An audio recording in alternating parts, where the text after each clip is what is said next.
महाराष्ट्र के वाशिम में बीजेपी नेता किरीट सोमैया की गाड़ी पर कुछ लोगों ने हमला कर दिया। किरीट सोमैया ने आरोप लगाया कि इसके पीछे शिवसेना का हाथ है। हमला उस समय हुआ जब उनका काफिला वहां से गुजर रहा था और तभी अचानक सड़क किनारे खड़े कुछ लोगों ने उनकी गाड़ी पर पत्थर फेंकने शुरू कर दिए। उन लोगों ने सड़क किनारे पड़े पत्थर उठाए और उनसे हमला कर दिया। किरीट सोमैया की गाड़ी पर कीचड़ के छींटे भी नजर आए। हमला करने वाले लोग पहले से वहां खड़े थे और नारे लगा रहे थे, लेकिन पुलिस ये अंदाजा ही नहीं लगा सकी कि वो अचानक पत्थरबाजी करने लगेंगे। जैसे ही पुलिस ने देखा कि वो आक्रामक हो गए हैं, उसने उन्हें रोकना शुरू कर दिया और हल्का लाठीचार्ज किया। पुलिस सख्त हुई तो बवाल करने वाले भी भाग खड़े हुए, लेकिन मामले पर सियासी रंग चढ़ने में देर नहीं लगी और किरीट सोमैया ने ट्वीट करके आरोप लगाया कि शिवसेना के लोगों ने उनकी गाड़ी पर पत्थर फेंके। सौभाग्य की बात यह कि कुछ दिन पहले बीजेपी सांसद किरीट सोमैया ने शिवसेना की सांसद भावना गवली पर 100 करोड़ के घपले का आरोप लगाया था और भावना गवली यवतमाल वाशिम लोकसभा सीट से ही सांसद हैं। लिहाजा किरीट सोमैया ने वाशिम इलाके में अपनी कार पर पथराव के लिए शिवसेना को जिम्मेदार ठहराया, जबकि पथराव करने वाले अभी पुलिस की गिरफ्त से दूर हैं और उनकी पहचान नहीं हो पाई। कानपुर के विकास दुबे एनकाउंटर मामले में गठित कमेटी ने पुलिस को क्लीन चिट दे दी है। न्यूज 18 के अजीत सिंह की रिपोर्ट है कि विकास दुबे की पुलिस से हुई मुठभेड़ को न्यायिक जांच आयोग ने सही ठहराते हुए पुलिस को क्लीन चिट दे दी। आयोग ने यह भी कहा कि विकास दुबे और उसके गैंग के दूसरे अपराधियों को पुलिस और प्रशासन के बड़े अधिकारियों का संरक्षण हासिल था। यूपी विधानसभा में पेश की गई अपनी रिपोर्ट में आयोग ने बताया कि विकास दुबे को उसके घर पर पड़ने वाले छापे की जानकारी पहले ही मिल गई थी और इसी वजह से उसने तैयारी के साथ पुलिस पर हमला कर दिया, जिसमें एक अधिकारी समेत 8 पुलिस वालों को अपनी जान गंवानी पड़ी। अपराधी विकास दुबे को पुलिस के आने की भनक पहले ही पता चल गई थी। इसके मतलब उत्तर प्रदेश के अंदर में सरकार और अपराधियों की मिली भगत है। इसी वजह से उत्तर प्रदेश में अपराध रुकने का नाम ही नहीं ले रहा है। हरियाणा विधानसभा सत्र के पहले ही दिन कांग्रेस ने खट्टर सरकार के खिलाफ मोर्चा खोल दिया। इन लोगों ने 24 अगस्त तक चलने वाले इस मानसून सत्र का समय बढ़ाने की मांग की और इस मुद्दे को उठाते हुए कांग्रेस के कई विधायक सड़कों पर उतर आए। भूपेंद्र सिंह हुड्डा की अगुवाई में कांग्रेस के विधायकों ने एक मार्च निकाला। इनका इरादा विधानसभा के अंदर तक जाने का था, लेकिन उससे पहले ही पुलिस वालों ने उन्हें बैरिकेडिंग कर रोक दिया, जिससे कांग्रेस के विधायक भड़क गए और पुलिस वालों से ही तीखी बहस करने लगे। इसी बीच कुछ विधायकों ने बैरिकेडिंग को हटा दिया और फिर वो लोग आगे बढ़ गए। लोगों की समस्या, लोगों की आवाज जो आज आएगी उसकी आवाज उठाएं। कुछ देर बाद ये सभी लोग सदन की कार्यवाही में शामिल होने के लिए निकल गए। प्रदर्शन के दौरान उनके हाथों में कुछ गुब्बारे और पोस्टर दिखे, जिनके जरिए उन्होंने राज्य के कई मुद्दे उठाए। सौभाग्य की बात है कि हरियाणा में मानसून सत्र के दौरान सिर्फ 3 दिन कार्यवाही होनी है, जिसके विरोध में पूर्व सीएम और विपक्ष के नेता भूपेंद्र सिंह हुड्डा कांग्रेस विधायकों के साथ पैदल मार्च करते हुए विधानसभा पहुंचे और विधायकों के हाथों में तख्तियां देखकर पुलिस ने उन्हें रोका तो वहां धक्का मुक्की शुरू हो गई, जिसे भूपेंद्र सिंह हुड्डा ने विशेषाधिकार हनन बताया और विधानसभा में इसके लिए नोटिस भी दिया, जिस पर स्पीकर ने वाजिब कार्रवाई का भरोसा दिया। अमेरिका के कई विश्वविद्यालयों ने सितंबर महीने में हिंदुत्व पर एक कार्यक्रम का आयोजन किया है। न्यूज 18 के विक्रांत यादव की रिपोर्ट है कि इस कार्यक्रम के प्रचार के लिए जो लाइन इस्तेमाल की जा रही है, डिसमैंटलिंग ग्लोबल हिंदुत्व, जिसके मायने निकाले जा रहे हैं कि यह कार्यक्रम हिंदुत्व के खिलाफ है, क्योंकि डिसमैंटलिंग ग्लोबल हिंदुत्व का मतलब हुआ हिंदुत्व को दुनिया भर से उखाड़ना। इस कार्यक्रम के प्रायोजक अमेरिका के कई विश्वविद्यालय हैं, जिनमें हार्वर्ड, प्रिंसटन और स्टैनफोर्ड जैसे विश्वविद्यालय शामिल हैं। और यह कार्यक्रम 10 से 12 सितंबर तक होगा, जिसमें आरएसएस के विरोधी माने जाने वाले आनंद पटवर्धन, आयशा किदवई, मोहम्मद जुनैद और नंदिनी सुंदर जैसे लोग हिस्सा लेंगे। मुंबई के पास भिवंडी से चौंकाने वाली कुछ तस्वीरें सामने आई। वहां एमएनएस के कुछ कार्यकर्ताओं ने एक टोल प्लाजा पर जमकर तोड़फोड़ की। बताया गया कि एमएनएस ने खस्ताहाल सड़क को ठीक करने के बाद ही वहां टोल वसूलने की मांग की थी, लेकिन जब ऐसा नहीं हुआ तो पार्टी के कुछ कार्यकर्ताओं ने अचानक उस टोल प्लाजा पर पहुंचकर हंगामा खड़ा कर दिया और तोड़फोड़ करने लगे। इस दौरान उन्होंने किसी बात की परवाह नहीं की, न ये देखा कि वहां किसी कर्मचारी को चोट लग सकती है और न ये समझने की कोशिश की कि वहां से गुजर रही गाड़ियों को नुकसान पहुंच सकता है। वो बस तोड़फोड़ करते रहे।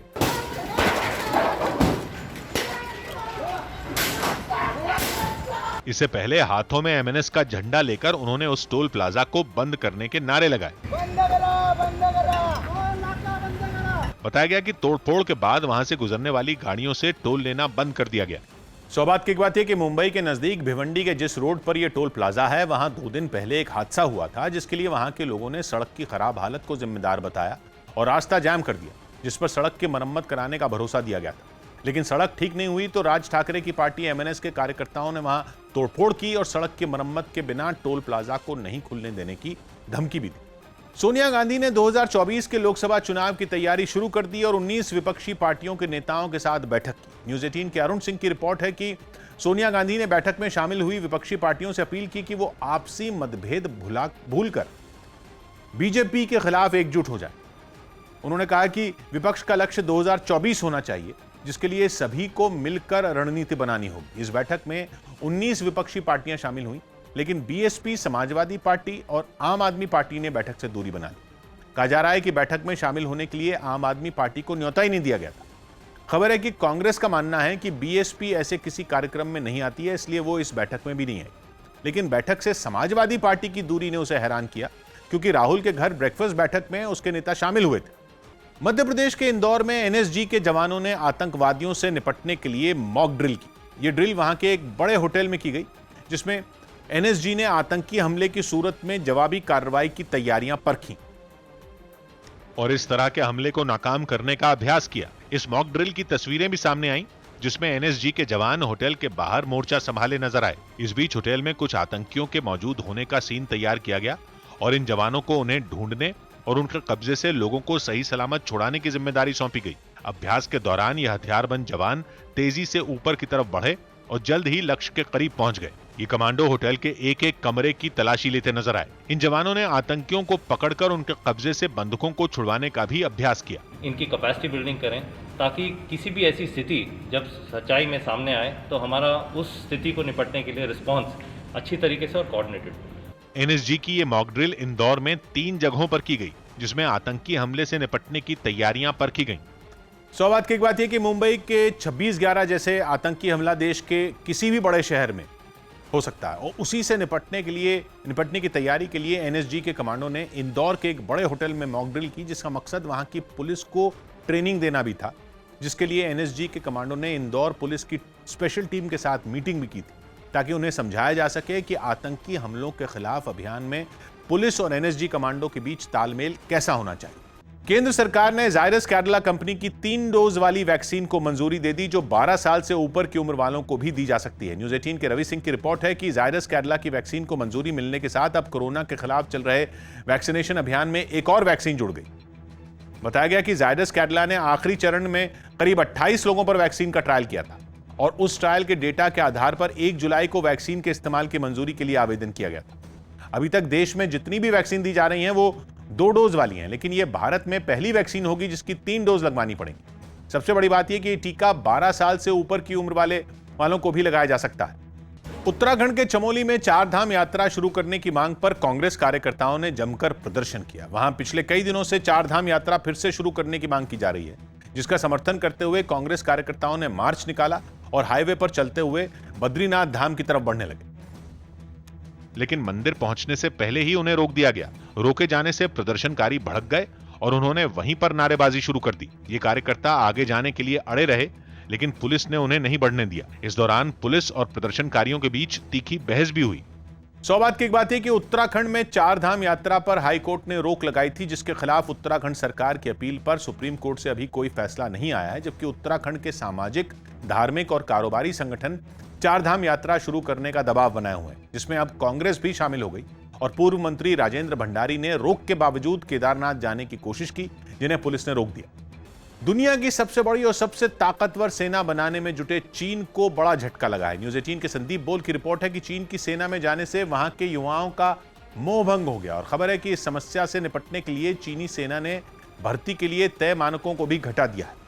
सूत्रों के मुताबिक इतना ही नहीं, इस कमी से निपटने के लिए चीन अपने रिटायर्ड सैनिकों की फिर से भर्ती का रास्ता भी खोल रहा है, जिसके लिए नए और पुराने नियमों में बदलाव किए जा रहे हैं। चीन को उम्मीद है कि उसकी इन कोशिशों से शायद कुछ हद तक समस्या कम हो जाएगी। मध्य प्रदेश के रीवा से एक हैरान करने वाला वीडियो सामने आया। वहां मंत्री का विरोध करने पहुंचे कांग्रेस कार्यकर्ताओं और मंत्री के सुरक्षा कर्मियों के बीच झड़प हो गई। मध्य प्रदेश के ऊर्जा मंत्री प्रद्युम्न सिंह तोमर रीवा के दौरे पर पहुंचे थे, लेकिन कांग्रेस की छात्र इकाई एनएसयूआई के कार्यकर्ताओं ने उनका विरोध शुरू कर दिया। ये कार्यकर्ता उनके काफिले के आगे इकट्ठा होकर काले झंडे दिखाने लगे। एक कार्यकर्ता तो काफिले में शामिल कार के सामने आ गया और उसे रोकने की कोशिश करने लगा। ये देख गाड़ी में सवार एक सुरक्षा कर्मी नीचे उतरा और प्रदर्शनकारियों से हाथापाई करने लगा।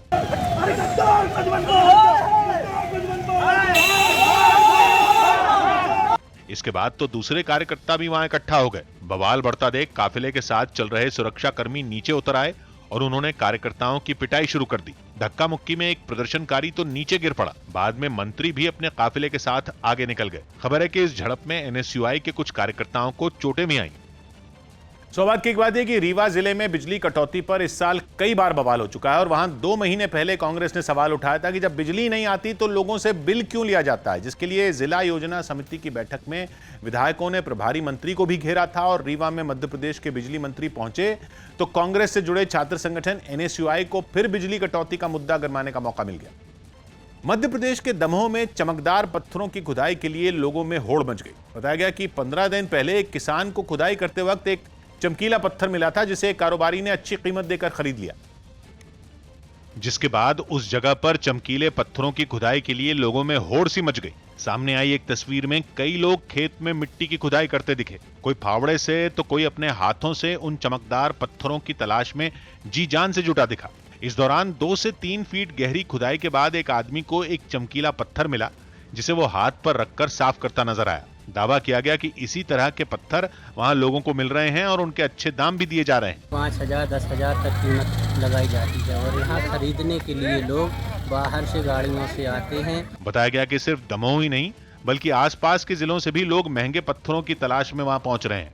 सौभाग्य की एक बात है कि दमोह जिला मध्य प्रदेश के सागर डिवीजन में आता है और उसी डिवीजन में शामिल पन्ना जिले में हीरे की खदान है, जिसकी वजह से दमोह में बंजर जमीन खोदते समय एक आदमी को चमकीला पत्थर मिला तो दर्जनों गांव के लोग वहां खुदाई करने पहुंच गए, जबकि प्रशासन ने दमोह में मिले चमकीले पत्थरों को हीरा या कोई रत्न मानने से इनकार कर दिया और अब पुरातत्व विभाग को पता लगाने की जिम्मेदारी सौंपी गई कि जमीन से निकल रहे चमकीले पत्थर पुराने जमाने के गहने तो नहीं है, लेकिन वहां चमकीले पत्थरों की खोज बंद नहीं हुई, जिसे खरीदने के लिए राजस्थान और गुजरात से भी लोग आने लगे। बिहार के भागलपुर में गंगा और कोसी नदी में आई बाढ़ ने लोगों की मुसीबतें बढ़ा दी।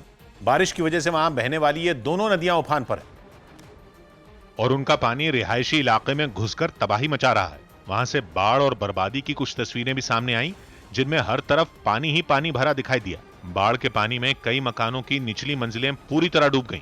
लोग छतों पर रहने को मजबूर हो गए। कुछ मकानों की छतों पर लोग टेंट लगाकर रहते नजर आए। गाय भैंसों को भी छतों पर चढ़ा दिया गया। बाढ़ में घिरा वो पूरा इलाका किसी टापू की तरह दिखाई देने लगा। घर से बाहर निकलने के लिए भी लोगों के पास सिर्फ नाव का ही सहारा बचा। एक आदमी तो गले तक पानी में डूबकर बाहर जाता दिखाई दिया। मालिक कोई नहीं आया है अभी तक देखने के लिए। खबर है कि वहां सैकड़ों लोग इसी तरह बाढ़ के बीच रहने को मजबूर हैं, जिनके पास अब खाने और पीने का भी संकट पैदा हो गया है।